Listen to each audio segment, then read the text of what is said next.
To truly understand the space race, you have to look beyond the rockets and see the fear that fueled them. The mid-20th century was completely dominated by the Cold War, a silent but deadly standoff between the United States and the Soviet Union.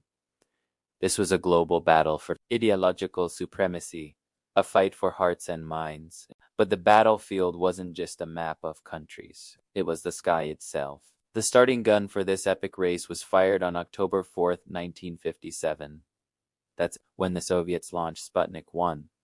On the surface, it was a simple metal sphere, barely the size of a beach ball, just circling the Earth, emitting a repetitive beep-beep signal. But for the Western world, that sound was a terrifying wake-up call. The panic was palpable. In the halls of power, generals and politicians had a chilling realization. If the Soviets could park a satellite over American cities, they could deliver a nuclear missile just as suddenly, the United States government understood they were playing catch-up in a game they absolutely could not afford to lose. In response, NASA was born in 1958, created with a single urgent mission to beat the Soviets to space. But the early years were humiliating. While American rockets were exploding on the launch pad, the Soviets were making history, leapfrogging from one milestone to the next. In 1961, they sent Yuri Gagarin into orbit, making him the first human to ever see the Earth from space. The pressure on President John F. Kennedy was through the roof.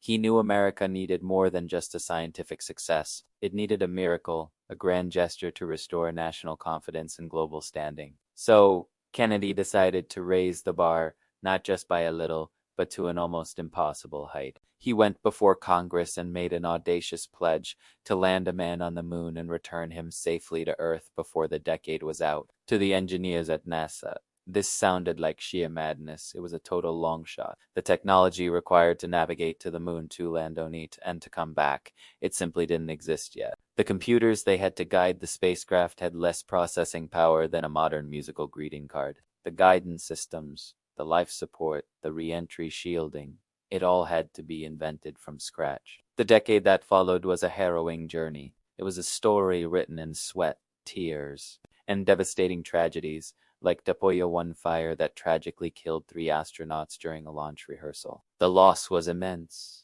and for a moment, it seemed like the program might not recover, but giving up was never an option. Thousands of engineers, mathematicians, and even the seamstresses who hand-stitched the spacesuits had to pool their resources and work around the clock. This wasn't just about engineering. It was about pure, unyielding human willpower. They were driven by a national mission, a sense of destiny. Then, on July 20th, 1969, the impossible happened. The lunar module, nicknamed the Ego, began its descent toward the moon's surface. Inside, Neil Armstrong and Buzz Aldrin were wrestling with a machine that was screaming at them with alarms. With fuel running dangerously low, Armstrong took manual control, skillfully navigating over boulders to find a safe landing spot.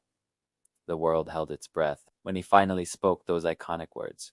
"Houston, Tranquility Base here. The Eagle has landed." An entire planet let out a collective sigh of relief. At that moment, the geopolitical borders that defined the Cold War seemed to just fade away. For the first time, we saw ourselves not as Americans or Soviets, but as we saw Earth as a fragile, beautiful blue marble floating in the vastness of space. That perspective changed everything. Ultimately, the space race did something completely unexpected. It evolved from a fierce rivalry into a genuine partnership. Today, the International Space Station, a marvel of engineering built and operated by nations that were once enemies, stands as proof that we are better when we work together. The space race taught us a valuable lesson.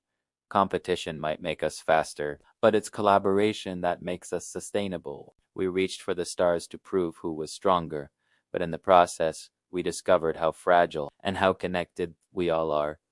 Thanks for watching. If you found this journey through history interesting, be sure to like and subscribe for more stories like this.